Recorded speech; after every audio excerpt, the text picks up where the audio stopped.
Okay, quick side note before we get into the theory. Last night, I accidentally microwaved my phone. Long story short, I thought it was a Hot Pocket. It lit up, sparked, made a weird crunching noise, and then Siri whispered, "You're not ready for the truth." I said, "What truth?" And it replied, "Zion was never real." So here we are. Welcome back to Mind Bang, the only channel where we take your favorite childhood movies, your late-night rewatches, and your emotionally stable understanding of reality, and absolutely detonate all of it with one spicy theory. Today we're cracking open the Matrix trilogy. But I'm not talking about Matrix 4, Neo's midlife crisis. I'm talking about the original Matrix trilogy and the idea that Neo never ever left the Matrix. Yep, Zion is fake. The real world? Still code. The desert of the real? More like a sandbox server. Let's go. So, I'm sure most of you have heard the Zion is a second Matrix theory, but we're going a step deeper. Deeper than Neo's late-stage John Wick hair. We're talking three matrices, a trinity of lies, a Matrix lasagna. Matrix 1, the shiny green-coated world with trench coats and slow-mo bullets. Matrix 2, Zion, the real world that's totally not real, more like a sandbox built to quarantine rebellious humans. Matrix 3, Machine City, the source, where the Wi-Fi is pure chaos and the firewall is made of floating robot tentacles. Here's the basic premise. The architect said that 1% of humans reject the Matrix entirely. Too many bugs in the system. Too many folks saying nah to simulated steak. Instead of trying to red pill them into actual freedom, which could get messy, the machines created a second matrix. Zion. Think of it like this. You've got glitchy code, you isolate it. Same thing in real life. If your Roomba starts acting like it's possessed, you don't let it keep cleaning. You put it in the closet and move on. Zion is that closet. And Neo? Neo is a special kind of glitch. A system-level whoops that happens every so often. He's called the One for a reason.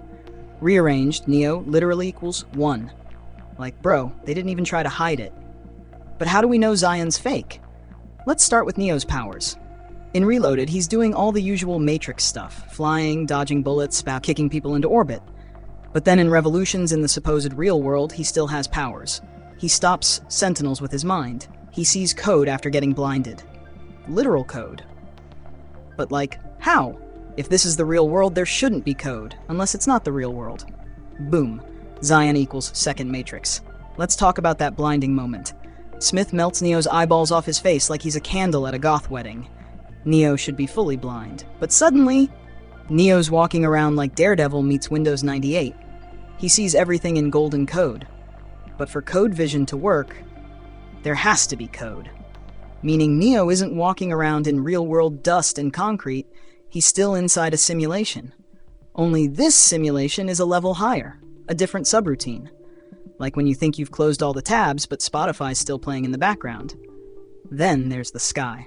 When Neo and Trinity are flying the Logos to Machine City, they literally burst through the clouds and see blue sky and sunlight for the first time.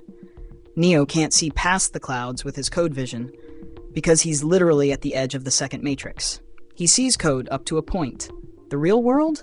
Beyond that cloud layer. And Neo? He can't see it. His code vision hits a wall. The Sentinels? They can't follow either. They fall out of the sky like someone unplugged their Ethernet. Why? Because they're just programs. Zion's matrix code ends at the clouds, and Neo and Trinity, being actual humans, can pass through. But the Sentinels, they're hitting a firewall, then they crash into Machine City, or what we think is Machine City. This is the third matrix, a failsafe for the One. If the One refuses the architect's final choice, reload the matrix or save humanity, this third level activates. It isolates Neo, completes the path of the One, and still lets the machines redistribute his code. Here's where Trinity comes in. She dies during the crash, but somehow she's back in Matrix Resurrections, because her RSI, residual self-image, is still active in the third matrix. Her physical body may be toast, but this matrix can copy and paste a person like a corrupt Word doc. Boom. She's back. Also, color theory time. The matrix is green-coded, like early Windows. Zion and Machine City? Gold and orange. Why? Because gold code equals system-level programs. Think Seraph, Neo's glowing gold bodyguard from Reloaded. Seraph is literally described as an exile, a leftover from a previous Matrix version, maybe even a failed old one, or a program stitched together from multiple ones code. Smith? Same deal. Once he breaks loose and becomes Super Smith, he chases Neo into Zion and then to the source. Because he can. He's part of the same code family. He's not just an agent anymore. He's system-level malware following the One through each layer. And let's not forget the inspiration for all of this. Plato's allegory of the cave. Plato said people living in a cave chained to the wall would only see shadows cast by a fire behind them. They'd believe the shadows were reality. But if one person escaped the cave and saw the real world, sunlight, trees, Twitter arguments about oat milk, they'd be blinded at first, overwhelmed, but they'd realize what's real. Sound familiar? Neo escapes the Matrix, then escapes again into Zion, then really escapes into Machine City. But he's still seeing shadows, still not free. Only at the end, maybe, does he break through. And even then, we're not sure. Because how do you prove you're out of the simulation when every level just looks more real than the last? So yeah, Neo never left. Zion is code. Machine City is just gold-plated code. And The Matrix isn't a trilogy. It's a Russian nesting doll of lies and trench coats. Anyway, I gotta go. My microwave just connected to Bluetooth and said I'm approaching awakening protocol. I think I have to fight my toaster. If you like this video, smash that like button like Neo smashing into the walls of every reality. Hit subscribe so you don't miss the next theory where I explain how Garfield is actually a government mind control experiment.